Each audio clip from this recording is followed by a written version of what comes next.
வணக்கம். அன்புக்குரிய சகோதரி இல்லத்தரசி தான். ஆனா, ஞா இதுல இருக்கிறாங்க. அவங்க பேர் தெரியல. அவங்க பேசியிருந்தாங்க.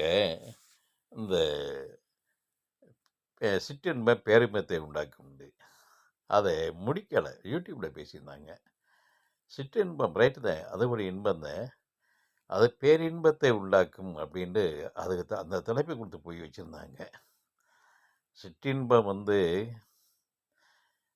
ஒரு 1 நிமிஷமோ, 2 நிமிஷமோ நின்று போகக்கூடியது.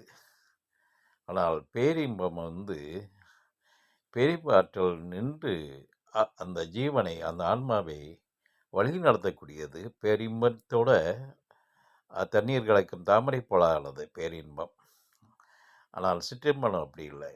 சிற்றின்பம் கோரப்படுத்தி சென்றுவிடும். சிற்றின்பம் சில சமயம் அது நின்று ஆடக்கூடியது அல்ல.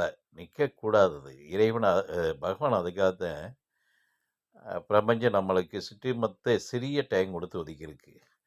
அதை பெருசுப்படுத்தினோம்னா ரொம்ப கோர நிலையை ஏற்படுத்திவிடும். அது சிற்றின்பம் பெரிதல்ல. ஆனால் வேணும். சிற்றின்பத்தோடு மாந்தர்கள் இருக்க வேண்டும். அதுதான் அதில் இருந்து முழுமை பெற்றுவிட முடியாது. அது அப்படியே நிற்காது. சிற்றின்பம் சென்று விடும். ஆனால் பேரின்பம் செல்லாது. அவங்க இதை ரொம்ப தலைப்பு கொடுத்து பேசியிருந்தாங்க. அதை டைமிங் கொடுத்து சிற்றின்பம் நிலை, பேரின்ப நிலை கொடுத்து பேசியிருந்தா இதை விட சிறப்பாக இருந்திருக்கும். சிற்றின்பம் வந்து போகக்கூடிய இப்போ இயற்கை கழிதல் இருக்குது. அதே போல் தான் சிற்றின்பம். இயற்கையினுடைய தொடர்புடையது தான். இப்போ யூரின் பாஸ் பண்ணோம்னா எனி டைமும் யூரின் பாஸ் பண்ணிகிட்டு இருக்க முடியாது. மோஷன் பாஸ் பண்ணோம்னா எனி டைமும் மோஷன் அது ஒரு டிசீஸை உண்டாக்கிறோம். அதே போல் தான் சிற்றின்பம் எனி டைம் இருப்பதில்லை. சென்று கடந்து விடுகிறது. அது ஒரு இயற்கை கழிதல் தான். அது சிற்றின்பம் நிற்காது. பேரின்பம் என்றாடும். பேரின்பம் ஆன்மாவுக்கு ஆன்மானுடைய வலிமைக்கு பேரின்பம் நிச்சயமாக பேரின்ப ஊற்றில் தான் பிரபஞ்சத்தை அடைய முடியும். அதனால் பேரின்பம் தான் முக்கியம். இது சிற்றின்பம் வந்து போகக்கூடிய சின்ன சொற்ப நிலை உள்ளது.